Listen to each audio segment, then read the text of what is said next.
Hi, I'm Matt Salmon, former U.S. Congressman and current president of the Electronic Cigarette Association. During my life, I've had a great deal of thought about the topic of smoking. I don't smoke myself, and I believe that people have the right to smoke.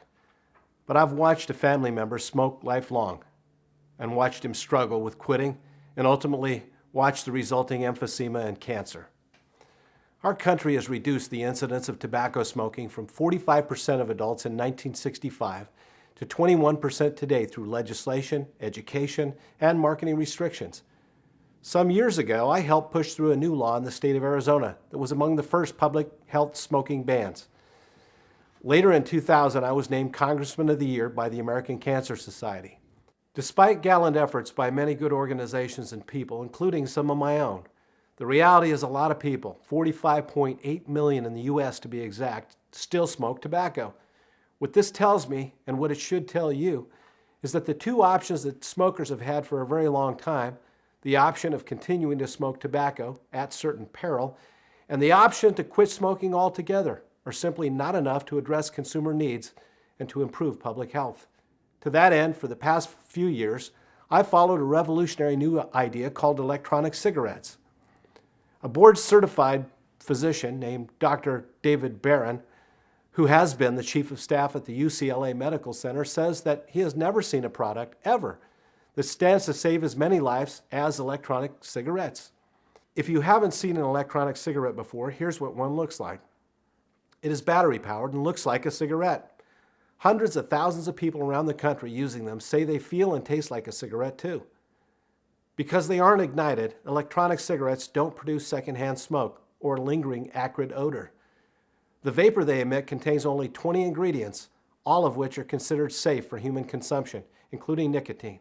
Whereas tobacco smoke contains 4,000 ingredients, including arsenic and carbon monoxide, and dozens of ingredients that cause cancer. In short, electronic cigarettes are a significantly better alternative to tobacco smoking.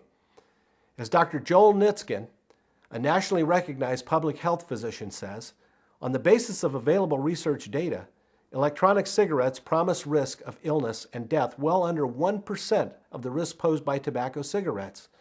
Or, as David Sweener, a global harm reduction expert, has said, anyone who thinks tobacco cigarettes are no more hazardous than electronic cigarettes should take a remedial course in basic sciences.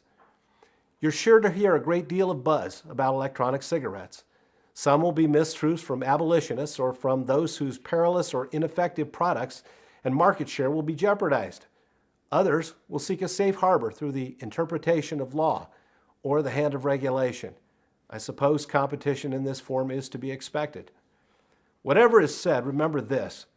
Withholding electronic cigarettes from the market is like telling someone who chooses to smoke that his or her only legal option is to smoke tobacco, which is the leading form of preventable death in the United States and is responsible for 400,000 deaths per year, more than AIDS, drugs, homicides, fires, and auto accidents combined. So whether you smoke or not, I know you recognize that the message is wrong, and it cannot be a good thing. Finally, I wish I could share with you today the enormous outpouring and steady stream of stories we hear from people who use electronic cigarettes. You would hear statements like, "Thank you. You saved my life. Where have you been all this time? I feel better than ever." Almost universally, these are the words of longtime middle-aged tobacco smokers who have not been able to or willing to quit, but who are feeling the ravages of tobacco smoking and who are seeking a better alternative. My job as the president of the Electronic Cigarette Association is to help establish the industry's standards of good practice. As our dynamic and budding industry works toward that goal, we realize that harm reduction approaches in public health, like electronic cigarettes, will be criticized for condoning activity some have spent careers trying to eliminate. But since 1 in 5 U.S. adults smoke tobacco, and smoking cessation products have a 95% failure rate, it seems patently obvious that new products and innovative approaches beyond those already tried are very much needed now. With that in mind, I hope you will join me and the many companies in good standing in our industry by thinking first of the needs of consumers over special interests, by putting public health ahead of stifling process, and by embracing the first true innovation in a centuries-old space. Thank you.